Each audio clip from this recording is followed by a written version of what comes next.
Қасиетті Рамазан айының басталуына аз ғана күн қалғанын білесіз бе? Олай болса, сол айға негіз болған негізгі тағам құрма екенін естен шығармаңыз. Ал оның қандай пайдасы бар, оны қалай тұтыну керек, бүгінгі видеодан көретін боласыздар. Видеоны соңына дейін көруге шақырамын. Құрма пальмалар тұқымдасының пальма тігінінің биологиялық түрі. Тік шаншылып 24 метр биіктікке дейін өсетін құрма пальмасы көбінесе ыстық климаттық аймақтарға тән. Құрма өсіру шаруашылығымен айналысатын араб елдеріне Сауд Арабиясы, Ирак, Алжир, Мысыр тағы да басқа мемлекеттер жатады. Аталық және аналық болып бөлінетін құрма ағашы ескі жапырақтардың түбімен бүртіктеліп, өріліп өседі. Ерекше көрік беріп тұрған төбе жанындағы әдемі шашақты жапырақтардың ұзындығы 5 метрге дейін жетеді. Құрманың қандай түрлері бар? Осыған тоқталайық. Бірінші кезекте әжуа құрмасы. Бұл құрма түрі адам ағзасын түрлі у мен бактериялардан тазартады. Емдік қасиеті мол жеміс түріне жатады, жүрекке де пайдалы. Бәрәни құрмасы. Бұл құрманың тойымдық қасиеті мол. Аш адам осы құрмадан жесе тез тояды. Ас қорытуға да пайдалы.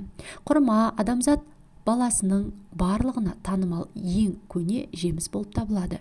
Өзінің нәзік, тәтті әрі құнарлы сипатымен қазіргі таңда да көптеген әлем елдеріне маңызы зор жеміс болып отыр.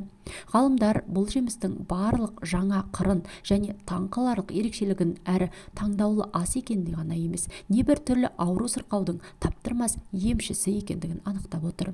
Дәрігерлер әйел адамдарға жүктілік кезінде және де босанған күні үзбей осы жеміс шырынын ішуге кеңес береді.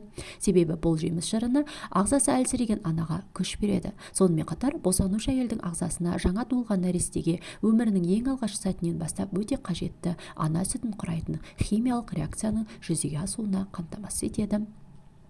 Есте болар жайт, құрманың құрамында ойдың жүйелі болуына және денсаулыққа пайдалы 10 түрлі элемент бар. Бүгінде ғалымдар адам баласының тек құрма мен суды азық етіп бірнеше жыл өмір сүре алатындығын анықтап отыр. Ашығу саласының беделді маманы, докторлар бір құрма мен бір стакан сүт адамның ағзасын бір күндік қажет заттармен қамтамасыз ете алатыны деген тұжырым жасаған. Құрманың қандай пайдасы бар? Соңғы жылдарда жүргізілген зерттеулер нәтижесінде құрманың көптеген қасиеттері ашылған. Түркиядағы әйгілі Семма емханасының тағамтану және диета бөлімінің мамандары құрма, лифт, минерал, фенпол тұрғысынан әрі натрий, калий, магний, кальций, темір, фосфат секілді минералдарға өте бай деп атап кеткен. Атап айтқанда, ол құрманың қасиеттерін былай жүйелеп көрсеткен. Бірінші кезекте протеин, май, көмір суын үшеуін қатар қамтитын бірде-бір жеміс дейді.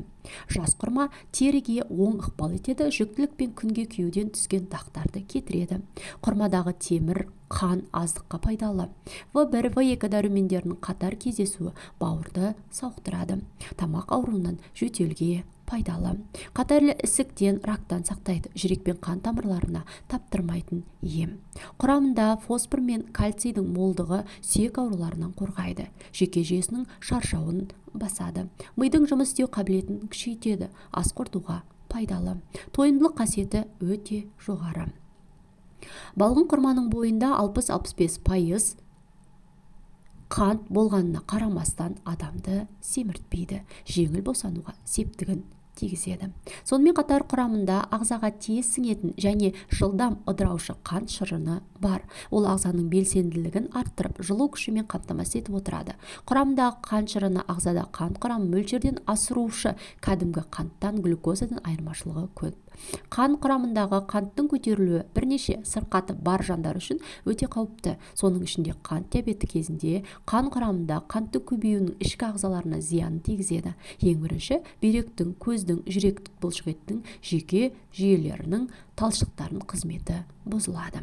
Қанттың көбею нәтижесінде көптеген аурулардың ауыр түрінің себебі және де көру қабілетін айырылуға, мөлшердің жансыздануға, бүйрек ауруына және де қант диабетін ауыр түріне апаруы мүмкін. Сондықтан мөлшерден тыс көп қолдануға да болмайды. Адам мен құрманың қандай ұқсастығы бар? Бірінші кезекте адам секілді құрма ағаштарының да орташа жасы 60-70 жыл, ал ең ұзақ ғұмырлысы 100-110 жылға құрайды. Екінші кезекте адам секілді құрма ағашының ең жемісті кезі 15-45 жас аралығында болады. 60 жастан кейін жеміс бермейді. Құрма ағаштары да адам секілді аталық, аналық болып бөлінеді. Адам шашы тәрізді аталығының жапырағы тік және қысқа болса, аналық құрамның жапырағы ұзын және төмен қарай жайылып өседі. Олар өзге өсімдіктер секілді тозаңдану жолы арқылы емес, ұрықтану арқылы көбейеді. Аталығының ұрығын алып, аналығына салып қоюдан ұрықтанады екен. 5. Жас ағаш ананың құрсағы секілді бүйірінен томпайып өсіп шығады. Белгілі бір уақыттан кейін ол аналық құрма ағашының бүйірінен бөлініп алынады да жақын жерге отырғызылады. Егер анасынан алыс жерде отырғызған құрма ағашы болса, өліп қалады. 6. Адам баласы секілді құрма ағашының да жоғарғы жағында жұмра атты домалақ басқару жүйесі орналасқан. Басқа ағаштардың жоғарғы жағын кесіп алып тастасаңыз, жанынан бұтағын жайып өсіп кете береді. Ал құрма ағашы олай емес. Жұмрасын кесіп тастаңыз, ағаш қурап кетеді, яғни өліп қайтады. 7. Адам сусыз өмір сүре алмайды. Құрма ағашы да басқа ағаштарға қарағанда суды көбірек қажет ететін өсімдік. Ағашты күніне суарып отыру қажет. Яғни құрманың осындай пайдалы адамға ұқсас жақтары бар екенін естен шығармаңыз. Күніне 3 құрма жеудің пайдасы. Құрма құрамында калий мөлшері өте көп. Ол жүректің қалыпты жұмыс істеуін қамтамасыз етеді. Бұл өз кезегінде жүрек аурулары мен талмасының алдын алады. Құрмалар бауырды токсиндерден тазалауға көмектеседі, сондай-ақ цирроздың пайда болу қатерін төмендетеді. Бауыр фиброзы симптомдарын жеңілдетеді. Құрмалар көз жанарының көру қабілетін жақсартуға қабілетті, тіпті сәбізден де пайдалы, себебі құрамында А дәруменінің мөлшері көп.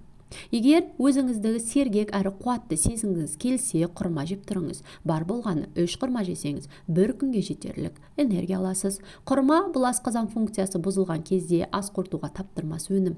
Оны асқазан ішек жолының аурулары, тіпті асқазан обасының рак профилактикасына үшін де пайдалану қажет. Араб әйелдері көп ғасырлар бойы азық ретінде құрманы қолданған. Жемісін ұнтақтап, ерлердің кофесіне қосқан. Бұл өнімнің құрамында құмарлықты, жыныстық қабілетті арттыратын түрлі амин қышқылдары да бар. Шаш сынғыш болса, тері құрғаса, әжім ерте пайда болса, құрма жеу қажет. Құрманы косметикалық маскалар құрамына да қосуға болады. Бүгінгі видео сіздерге пайдалы болды деген ойдамыз.